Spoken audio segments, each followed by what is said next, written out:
I am Eleanor Brooks. I am 70 years old, and I live in a quiet neighborhood on the north side of Phoenix, where the mornings are dry and bright, and the air smells faintly of dust and citrus trees. This is not the life I imagined when I was young, but it is a life I built carefully, patiently, and mostly in silence.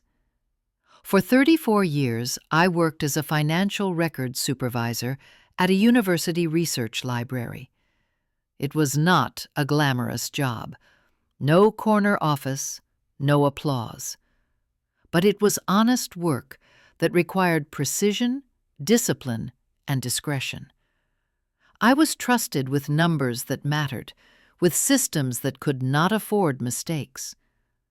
I learned early that stability is not created by big risks, but by thousands of small, correct decisions made over time. My husband, Raymond, understood that. He was a civil engineer who believed in foundations more than facades. We bought our house during a market downturn, fixed it slowly, paid off the mortgage early, and never lived beyond our means. When Raymond died suddenly from a stroke 8 years ago, I did not fall apart. I grieved quietly. I organized the paperwork. I kept going. That was how we had always survived. Our son, Caleb, was 28 when his father passed. He had already moved on with his own life by then, married, a child on the way, ambitious, restless. I told myself that was normal, that distance was part of adulthood. I was proud of him, or at least I thought I was. From the outside, my life looked simple. I woke early. I walked every morning before the heat settled in. I cooked for myself. I read. I volunteered twice a week at a literacy center. I managed my finances meticulously, just as I always had. I was not wealthy, but I was secure, comfortable, independent. Caleb called once or twice a week, sometimes to check in, sometimes to ask questions that felt practical on the surface. How are your accounts set up, Mom? Do you have things organized in case something happens? Have you thought about simplifying things as you get older? I assumed it was concern. That was the word I used to describe it, concern. When he and his wife Marissa visited, they commented on how well I looked for my age, how impressive it was that I still lived alone, how quiet the house felt. Those comments stayed with me longer than they should have, but I brushed them aside. I did not want to be the kind of mother who imagined insults where none were intended. I believed my son was a good man. I believed that because I had raised him, because I wanted to believe that the sacrifices Raymond and I made had meant something, because the alternative was too uncomfortable to consider. At 70, you learn to value peace. You do not go looking for storms. You assume that if trouble were coming, you would feel it in advance. I did not. And that was my first mistake. The first signs were so small that I almost felt foolish noticing them. It started with questions that arrived wrapped in concern. Caleb would call in the evenings, usually after dinner, when his voice sounded tired but deliberate. He asked about my expenses, whether the house needed repairs, if I had considered consolidating accounts to make things easier later. He said later often, casually, as if it were a distant concept and not something he was already planning for. Then came the requests. The first one was modest. Caleb said they were short that month because of an unexpected school expense for their son. I transferred the money without hesitation. That was what mothers did. A few months later, it was a temporary gap between contracts. then a medical deductible that insurance had not fully covered. Each time, the amount increased slightly, never enough to alarm me, never framed as a loan, always as a bridge. I kept records out of habit, not suspicion. Dates, amounts, notes written in the margins of my ledger. Family support, emergency help, short term. Marissa began calling more often too. Her voice was warm, almost rehearsed in its gentleness. She asked how my blood pressure was, whether I was sleeping well, if the heat was too much for me. She suggested that Phoenix summers could be dangerous for someone my age. Maybe it would be safer to consider assisted living in the future. Somewhere nice, somewhere managed. I laughed it off. I walked 3 miles every morning and handled my own yard work. But the suggestion lingered, like a faint odor you cannot identify, but cannot ignore. One afternoon, I came home earlier than expected from the grocery store. As I opened the door, I heard Caleb's voice from the kitchen. He had a key from years ago when Raymond was still alive and emergencies felt hypothetical. He was on the phone. I stood still, groceries in my hands, listening without meaning to. "She's fine now," he said, "but we need to plan ahead. She's stubborn, won't listen unless things are already in motion." There was a pause. Then he continued, lower this time. "No, she doesn't know. She trusts me." My heart began to pound, not with fear, but with confusion. I stepped inside, letting the door close loudly. Caleb turned, startled, his phone already pressed back to his ear. He smiled too quickly. I did not ask who he was talking to. I did not ask what he meant. I told myself I had misheard, that context would make it harmless, that love does not assume the worst. But that night, I pulled out my records and reviewed them slowly. The amounts were no longer small. Over 4 years, I had given them more than $40,000. Some of it explained, some of it not. None of it ever repaid. I slept poorly for the first time in years. Still, I said nothing. Because when you love someone, you wait for proof before you allow doubt to become truth. I just did not realize how close that proof already was. The message arrived on an ordinary morning. I was standing in my kitchen, waiting for the kettle to boil, sunlight cutting across the countertop in clean, sharp lines. Phoenix mornings are like that, bright, honest, unforgiving. My phone vibrated once on the table. Caleb's name appeared on the screen. I smiled before I read it. I assumed it would be a photo of my grandson, or a reminder about dinner plans, something normal, something that fit the version of my life I had been clinging to. Instead, the words on the screen felt like a hand closing around my throat. "Don't expect me to take care of you in old age. I have my own life and family." That was all. No greeting, no explanation, no argument that might have justified such cruelty. Just a statement, clean, final. As if he had been waiting for the right moment to say it, and had finally decided there was no reason to soften the blow. I read it again and again. The kettle screamed, shrill and impatient. I turned it off and sat down at the table, my hands wrapped around my phone as if it might explain itself if I held it tightly enough. Had I said something wrong? Asked for too much? Made him feel trapped? I scrolled back through our recent messages, searching for a trigger. There was none. 3 days earlier, we had eaten dinner together.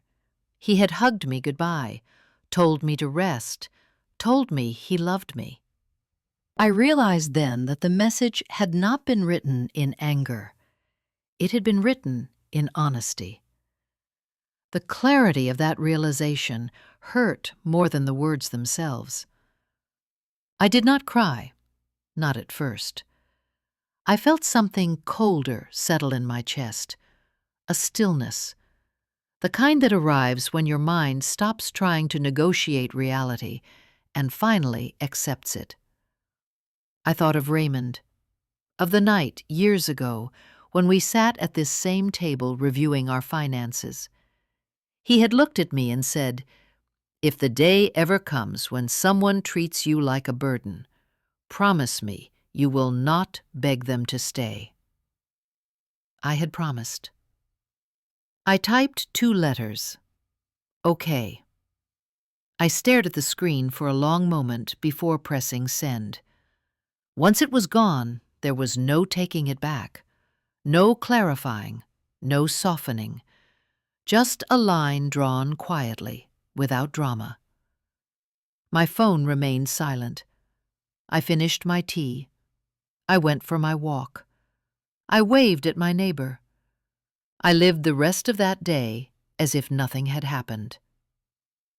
But something had.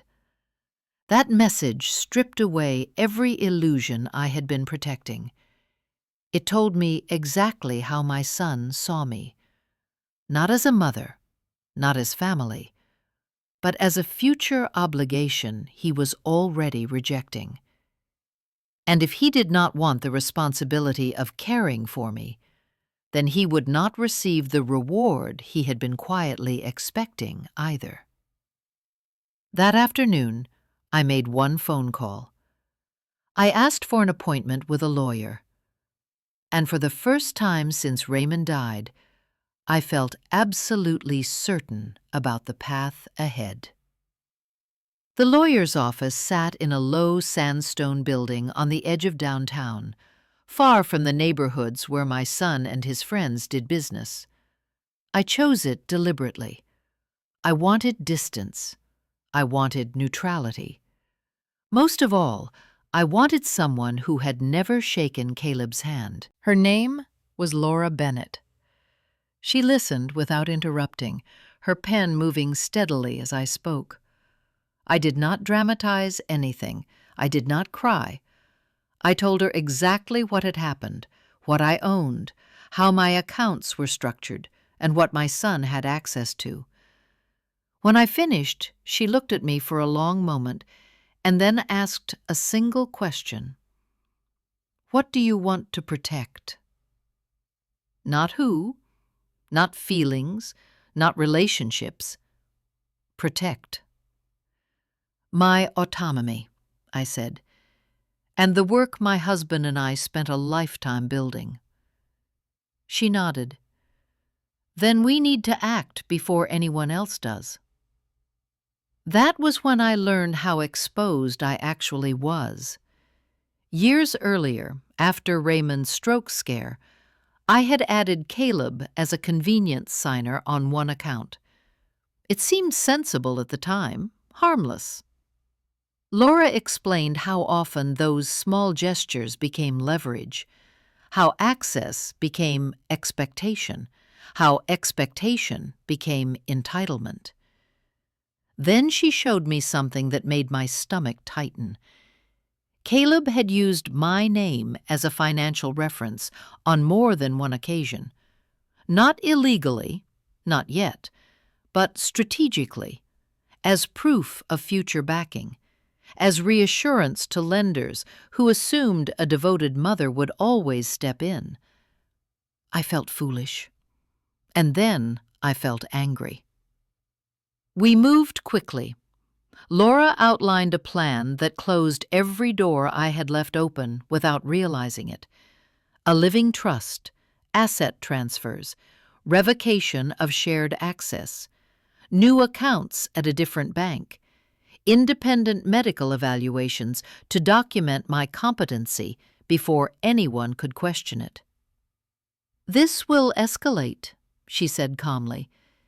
"People do not react well when they lose control they thought they already had." I know, I replied. That's why I'm doing it now. By the time I left her office, the documents were already in motion. Forms prepared, timelines set. Nothing rushed, but nothing delayed. I felt a strange mixture of relief and dread, like stepping onto solid ground while knowing someone behind you was already running. I closed the joint account that afternoon. The bank manager asked if I was sure. I said yes. I meant it. That evening, I sat alone at my kitchen table and signed my name again and again. Not as a mother, not as a widow, but as an individual reclaiming authority over her own life. I knew Caleb would notice. I knew he would not understand this as self-protection. He would see it as betrayal. And I also knew that when he did, he would come for me. The only question left was how far he was willing to go. He came 3 days later. I was in the backyard trimming the desert sage when I heard the car pull up too fast. Tires scraped against the curb. A door slammed hard enough to rattle the windows. I did not have to look to know who it was. My body recognized the rhythm before my mind caught up. Caleb did not knock. He pushed through the side gate like someone who believed the space already belonged to him. His face was flushed, his jaw tight, his movements sharp with barely contained fury. "What did you do?" he demanded. I set my shears down carefully, slowly, deliberately. I turned to face him. "Lower your voice," I said. "The neighbors can hear you." "I don't care about the neighbors," he snapped. "I just spent an hour on the phone with the bank. My access is gone. Your accounts are gone. You didn't even tell me." "That's correct." He stared at me as if I had spoken a foreign language. "You can't just do this behind my back." "I didn't," I replied evenly. "I did it in front of my lawyer." For a moment he said nothing. Then he laughed, a short, incredulous sound that held no humor. "This is ridiculous," he said. "You're overreacting. You always do this when you get emotional." I felt something shift inside me, a door closing quietly. "I am not emotional," I said. "I am responding." "To what?" he demanded. "To one text message?" "Yes," I said. "To one honest text message." His eyes darkened. "I told you I was stressed." "And I told you, okay." That wasn't an answer. It was the only one that mattered. He stepped closer, invading my space, his voice dropping. "That money isn't just yours. Dad worked for it. He would want it to help his family." "He did help his family," I said, "for decades. And now he is gone. What remains is mine." "You're being selfish," he said. "You're hoarding it. You don't even need most of it." There it was. Not concern, not love. Calculation. I met his gaze. "You're right. I don't need it, which is exactly why I get to decide where it goes." His expression changed then. Anger gave way to panic. "You're making a mistake," he said. "If you lock things up, I won't be able to help you when you really need it." I almost laughed. "You already told me you wouldn't," I said quietly. "I believed you." His hands curled into fists. "I'm your son. You can't just cut me out." "I didn't cut you out," I replied. "You stepped away." He shook his head, breathing hard. "This isn't over." "I know," I said, "but it is over here." I picked up my shears and turned back to my work. When I looked up again, He was gone. That night, I locked every door, not because I was afraid of him, but because I finally understood who he was willing to become. The silence that followed was worse than the shouting. For 2 days, Caleb did not call. No messages, no apologies, no explanations. I knew better than to mistake that for acceptance. Silence was his way of recalibrating, of deciding which move would give him the upper hand. On the 3rd day, Marissa called. Her voice was soft, almost tender, as if she were speaking to a frightened child. She asked how I was feeling, whether the heat was bothering me, if I had been sleeping well. She said she and Caleb were worried. She said they just wanted to make sure I was safe. I thanked her and told her I was fine. That was when the tone shifted. She mentioned, casually, that people my age were sometimes taken advantage of, that stress could cause confusion, that sudden legal changes might look concerning to outsiders, doctors, for example, or judges. I hung up without responding. That evening, Laura called me. Her voice was calm but direct. They contacted my office, she said. They asked whether I was representing you because you were confused or pressured. My chest tightened. And what did you say? That you sought me out independently, that you were fully informed, and that any further contact should go through me. There was a pause. Eleanor, she added, I need you to be prepared. This is the phase where people stop asking and start accusing. She was right. The next morning, a certified letter arrived. It was not from a court, not yet. It was from a firm I did not recognize, requesting information about my medical history and suggesting a capacity review would be in everyone's best interest. I sat at my table and read it twice. My hands were steady, but my stomach churned. They were laying the groundwork. That night I could not sleep. Every sound outside felt louder than it should have. I replayed memories I had ignored for years, conversations that now sounded rehearsed, questions that were never really about my well-being. Just before dawn, I remembered something. Years ago, after Raymond died, Caleb had insisted on helping organize my files. At the time, I had been grateful. Grief makes you reach for familiar hands. I went to the hall closet and pulled out the old storage box where I kept records I rarely touched anymore. At the bottom, beneath tax documents and insurance policies, was a thin folder I did not remember creating. Inside were copies of emails. Emails between Caleb and a legal consultant dated years back, long before the text message, long before the arguments. He had asked about options when parents refused to cooperate, about timelines, about control. One sentence made my blood run cold.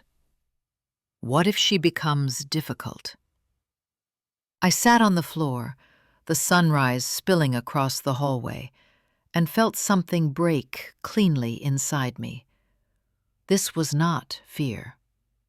It was clarity. I scanned every document, saved them securely, and sent copies to Laura before the day fully began. By noon, she called back. "This changes everything," she said. "They were planning this long before you pushed back." I looked around my quiet house, the place I had protected, the place they thought they could take from me. "Then I won't just defend myself," I said. "I'll be ready." And for the first time since this began, I was no longer reacting. I was preparing to end it. The courtroom was colder than I expected, not just the temperature, but the atmosphere. the kind of cold that strips emotion away and leaves only facts behind. I arrived early, dressed simply, my hair neat, my posture straight. Laura sat beside me, calm and prepared, a thick folder resting on the table between us. Caleb arrived 10 minutes later with Marissa and their attorney. He did not look at me, not once. Marissa did, briefly, her eyes sharp, measuring, as if she were still calculating whether I might fold at the last moment. I did not. Their attorney began by painting a familiar picture: an aging widow, recent emotional distress, sudden financial decisions, a son concerned for his mother's well-being. He spoke smoothly, confidently, as if concern alone were evidence. When it was Laura's turn, she stood and did something unexpected. She said very little. She introduced the independent medical evaluation first. The physician testified clearly and without hesitation. Cognitive function intact. Memory above average for age. No signs of confusion, impairment, or undue influence. I answered questions calmly, accurately, without contradiction. Then Laura presented the documents, the financial records, the timeline, the closed accounts, the trust filings. Each step documented, witnessed, and initiated by me alone. No pressure, no urgency, no irregularity. Caleb's attorney shifted in his seat. And then Laura introduced the emails. The room changed. The consultant's name appeared on the screen. The dates. The questions Caleb had asked years earlier. Hypothetical, he had called them. Preparatory. Strategic. He had not been reacting to my decisions. He had been waiting for resistance. The judge leaned forward. "Mr. Brooks," she said, looking directly at my son, "did you send these messages?" Caleb's face drained of color. His attorney spoke quickly, attempting to reframe them as exploratory, misunderstood, taken out of context. But the words were there, clear, time-stamped. What if she becomes difficult? The judge's voice hardened. "It appears to this court that Mrs. Brooks acted not out of confusion, but out of self-protection." She turned to me. "Mrs. Brooks, do you understand the decisions you have made and their consequences?" "Yes, Your Honor." "Were you coerced, pressured, or manipulated into making them?" "No." "Do you wish to change anything at this time?" "No." She nodded once, decisively. "Petition denied." The gavel struck the wood with a sound that echoed longer than it should have. As we stood to leave, Caleb finally looked at me. His eyes were not angry anymore. They were empty. Something in him had collapsed under the weight of being seen. In the hallway, he stepped toward me, his voice low. "You didn't have to destroy me." I met his gaze, steady and unflinching. "I didn't destroy you," I said. "I stopped sacrificing myself to protect the version of you I wanted to believe in." Laura placed a hand on my arm and guided me forward. Outside, the Arizona sun was blinding, brilliant, unforgiving. And for the first time in months, I felt lighter walking into it, because the truth was no longer buried, and I was finally free to move forward. The weeks after the hearing were quiet. Not the uneasy quiet that waits for the next blow, but the kind that settles after a storm has passed and taken its noise with it. I returned to my routines: morning walks before the heat, tea by the window, books stacked neatly on the table. For the first time in a long while, my thoughts were my own. I finalized the last transfers with Laura. The trust was complete. The assets Raymond and I had built over decades were no longer exposed to expectation or leverage. I chose where they would go with care and intention. A scholarship fund for students who worked while studying. A community health clinic that served families who could not afford care. A literacy program that reminded me of why I had loved my work in the first place. I did not do this to punish my son. I did it to honor the values that had built my life. Caleb did not contact me again. Neither did Marissa. I heard through mutual acquaintances that they were struggling. Debt, pressure, a life that no longer had a safety net quietly waiting beneath it. I felt no satisfaction in that knowledge, only sadness. Not for the money, for the years we would never get back. Grief does not disappear when you win. It changes shape. I missed the son I thought I had raised. I mourned the future I once imagined. But grief no longer controlled my decisions. It simply existed alongside my peace. I filled my days with people who met me as an equal. Friends who listened without agenda. Neighbors who knocked just to check in. I joined a local art class and surprised myself by enjoying it. I volunteered more. I laughed more. I slept through the night. One evening, as the sun dipped low and the desert cooled, I sat on my porch and realized something quietly profound. I was not lonely. I was free. That text message, the one that had shattered my illusion, had given me something I did not know I needed. Permission to choose myself. Permission to stop confusing obligation with love. Permission to build a legacy rooted in dignity rather than guilt. If Caleb ever comes to me with true accountability, not excuses, not demands, my door will be open to conversation. Not to money, not to control, only to respect. Until then, my life is full. And that is the ending I chose. 5 core lessons from this story. 1. Love does not require self-sacrifice without limits. Loving someone should never mean erasing yourself. When love demands silence, obedience, or surrender of dignity, it stops being love and becomes control. 2. Boundaries are not cruelty, they are clarity. Setting boundaries is not punishment. It is a clear statement of what you will and will not accept. Boundaries protect healthy relationships and expose unhealthy ones. 3. Family without respect becomes entitlement. Blood alone does not justify access to your life, your money, or your future. When respect disappears, even family ties must be reevaluated.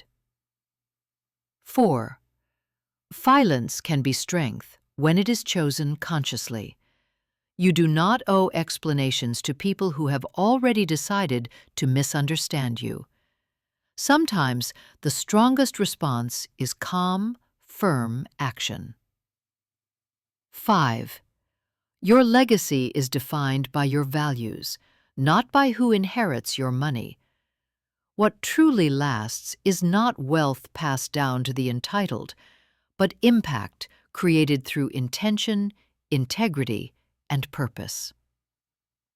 Thank you for staying with me until the end of this story. If this story resonated with you, please like and share this video with someone who may need to hear it. Now I want to hear from you. What lesson did you take from this story? And which city are you watching from? Your comments matter. Your voice matters.